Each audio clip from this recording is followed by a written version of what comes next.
ab'ekika ky'obutiko Mutuba gwa Sekweyama mu Lukolugo Ddungu Mukono mu Kyaggwe batudde okwongera okulaba gye bayinza okutwala ekika kyabwe mu nteekateeka z'okikulaakulanya.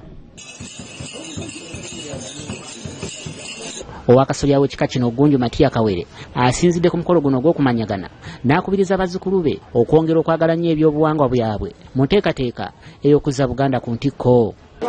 naye gwe bali kubuuza mu nsi nti omukululo ki gwe waleka ku nsi nga tolina yadde omukululo n'ogumu. Bannange twekubirize tubeere abantu abaki abakozi nga tukola mu bwenkanya ate ne mu bwesigwa. Ayambalidde abo abatalina ddiini emitima gyabwe nti be basinze okuviirako eggwanga lyaffe okwonooneka.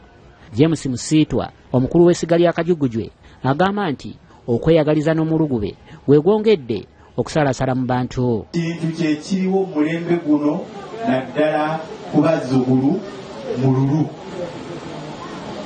mululu na butaagaliza bintu bibi. Oba oli mu kifundiko eky'Omutuba nga toyinza kukola buvunaanyizibwa abo Mukama akujjulule tulonde omulala. Kyokka ye Katikkiro w'ekika kino Haji Mahadi Katimbo asoose kusaba dduwa egendereddwamu okwongera okugatta ekika. Inna khalaqnakum min shu'ubin wa qaba'ila lita'arafu. Bajjajja mwenna abali wano ssebo mutaka Gonjo bano bazzukulu